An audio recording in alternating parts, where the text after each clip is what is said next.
Hello, good morning, guys. This is the FindMyStocks, basically a stock trading application demo channel. And today, but I'm not going to talk about the stock related stuff. Today, the topic is uh, how do we try real estate investments? So nothing to do with the stocks, real estate investment. And all of these opinions are my personal experience. So just take it with a pinch of salt.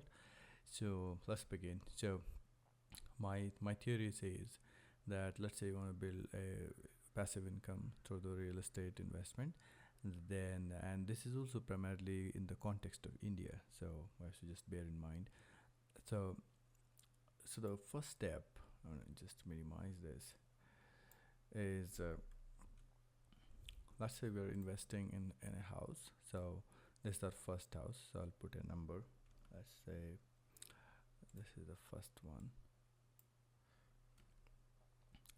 So when you buy the first house, the way I suggest, or the way I have applied in my own past experience is, um, you have to be careful on uh, taking a loan, which in these market conditions, like current market condition, there are lots of home loan provider, non-banking sector home loan provider provides no EMI till possession kind of investment opportunity. So you can take a loan from a non-banking house loan provider, and you can find out from the market like who is providing no EMI till possession. So basically, you will not be paying any EMI for this. And say for example, let's draw this line also. This is our timeline. So the first example, let's say this is 0. Current is starting, so it's a 0. And in India, typically a good project to to deliver, it will take at least another 5 years, right? So let's say this is my another 5 years. You buy the second home. So for example, there's a second home. So in these 5 years, you will pay only 20% here, because that's how the loan eligibility is. You pay 20% down payment and you get 80% loan, right? So this will be down. So you pay very marginal amount, and 80% is the loan. And in this category, the loan that you have taken, you don't need to pay this EMI, because till the time you're not you're not liable to pay EMI, because the home loan provider will pay, the builder will pay the home loan. That's the arrangement of no EMI till possession. So I'm going to highlight this also. Possession. So under this condition only this theory works, so be careful. So you got this done, you pay 20%, and this 5 years you don't pay nothing. When you get this possession, right, so you will start earning some rental income. Typically the rentals would only cover half of the EMI. The another half you have to be ready. How do you manage that? That's a second story. Now, but that's the plan. So you pay only half of that EMI on the next 5 years. And during these 5 years, you have to generate enough cash from your other activities, job, salary, business, right, to generate another one, so that you can buy one more property, which is again 20% down, 80% loan. And then you have to continue this exercise, then go to third one. So basically you can select the whole thing. So I'm gonna select this, sorry, control Z and control V. So when you buy the third one,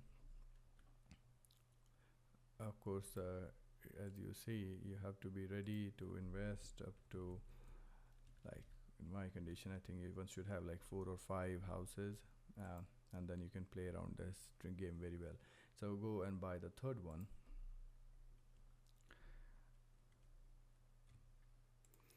Okay, so again you buy third one, 20% down, 80% loan. Again, you should have capacity to bring this 20% because this is what you have to pay every time, one time investment. And also you should ready to carry the burden of EMI, which is start for this house, it will start.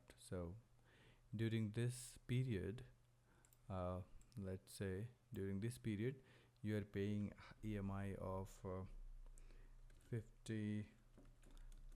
This is roughly 50% of your first home EMI. So you are actually paying during this period, because this period you didn't pay anything. First home EMI you will pay because now this 10 years. Now you are on 10 years, right? So let's continue to drag this. So we are saying that at this point you've got 10 years now. Maybe we can extend this. Okay, I think that's better. So over here for first home, you for these 5 years you'll pay the 50% of your first home EMI, right? And nothing else you're paying on the recurring basis, right? From now, from this 10 years, you should be able to close your first loan. So basically we are saying that see that opportunity whether you can take a loan for 10 years. So basically now we are adding another condition, loan for 10 years. So first home you buy, take a loan for 10 years. So 5 years is you're not paying anything. There's maybe another 5 years you have to pay, and then for another 5 years you have to pay. So basically you can take whole of this structure, right, and go take one more till the time. So you bought another one, another home, that's sent backward. Oh. Anyway, we can just remove this. Okay.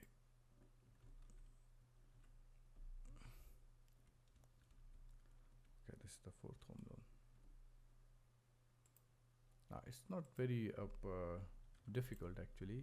It's look very difficult buying 4 homes, but in practical, if you try, it may work out. So let's first understand what the theory says. So for these 1, 2, 3, 4 houses, you are in this period between 10 to 15 years period, you will be paying, of course, you continue to pay the first home loan, right? And also you pay, for example,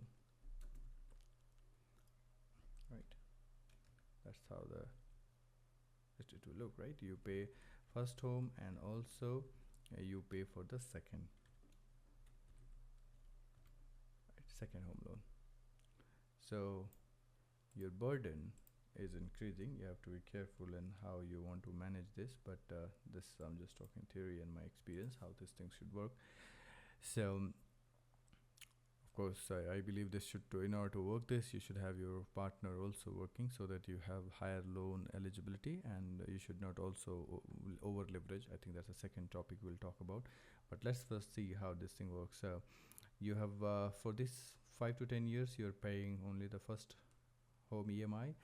10 to 15 you're paying on 2 homes EMI because this home is yet no EMI till possession, and from 15th 4th home onward, this will be debt free. So when you move to 20 years, so you will continue to hold only 2 of these. So any point of time you will have a loan of 2 EMIs, and that to 50%, because the remaining 50% you are going to get it from the rental income. If you can manage this, afford the 2 homes, 50% EMI, so then this whole structure will sustain, right? So if you want to just do a quick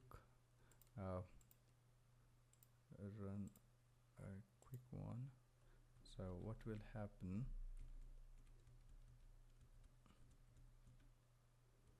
let's say we are end of 20 years now.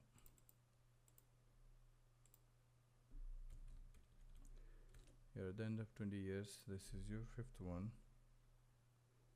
and let's say you did not buy, so this is not applicable because we just can't continue this for longer.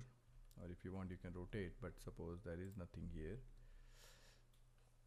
At the end of this year, this will be debt free. You will pay this home 5 years, 10 years, 15 years. So from what is happening here, let's just try and fix this. So this is again a loan for 10 years, so 5 years, 5 years, 10 years. So this loan will go away, right?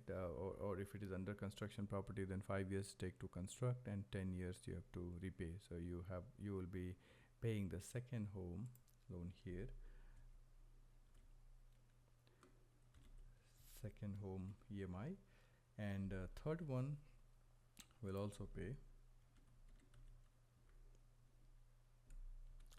and fourth home is under construction, so you will not pay. So as you see, any point of time you're just having a liability of 2 EMIs to go, and at the same time, after 4 homes you have the ability to have a net cash income from the first home, because there is no liability, so you get this EMI after 15 years. So here you will have some breathing space, you are getting cash increases. That's one. Second is, over the period of time, this EMI 50% of the total EMI, it may reduced to 40% or 30%, depends upon how the rentals are increasing. So you have the ownership of 4 homes at the end of 15 years. First is debt free, and at any point of time you have 2 EMIs to pay, and that to half of them. So basically, essentially, you're paying 1 home EMI. If you sum 50, 100%, so at any point of time you're paying first in only single 1 home EMI. So just try to rethink and see if this is a good, in theory, in principle it's a good, and I can also talk about my experience, how did I apply and how things are working out for me. There is a small amount of tweaking is possible on this to further reduce this burden of EMI, and that we'll talk about in the next session, where we'll focus on some of the nitty-gritties of how do we manage this EMI efficiently. So, but for now, I think this is a very different mindset to first get acquainted to the model. Key things are very important, that loan tenure is 10 years. That means you will have a higher principal. EMI has 2 portions, so you'll have total EMI will increase, so you have to be careful. And second is, if you increase this to 15 years or more, then this whole problem, this will not be work like this, because the moment you add 15 years, then it will take 5. So you have to carry this 3 EMI burden till this 20 years. So that's why I purposely put 10 years, so that first 5 years is construction, that's a pre-EMI. So another 5 and 5, 10 years is what you pay the EMI. So roughly you have to plan like this. You should take 10 years of loan, not beyond that, or if at max 15. But at the moment you put 15 years, you see this thing here, you'll have to carry 3, because this first also will come, second will also come, third will also come. So this will jeopardize the whole idea was to carry at least a 1 home full EMI or half EMI from these 2. So that's the underlying principle. So be careful in understanding this concept. Of course, you can play around with this number. This is just to give you an idea that how we can still have multiple properties and paying only 1 month 1 home EMI while you hold 4 different homes under your name. And as you gradually move, this EMI will also increase. In India, typically the rentals are increasing by 5 to 6%, whereas the EMI interest is going down, so you are in an advantageous position because the rate of interest for the bank from the bank is decreasing every year. So, and the rentals are going up, so the gap, this will not be 50%, they'll go down further. So that's another thing to know. It's a very healthy proposition to think in this direction. And let me know your feedback, how things are coming up, and in the next video I'll share some details around it, that where do we get 20% down payment, how do we get those 20% down payment, and how can we reduce the EMI component. So rest assured, I think it's a great way to start your real estate journey, having a plan in mind, and then you can tweak these numbers as per your convenient, and then you plan. So thank you very much for watching this real estate kind of, I say, portfolio investment. Thank you very much.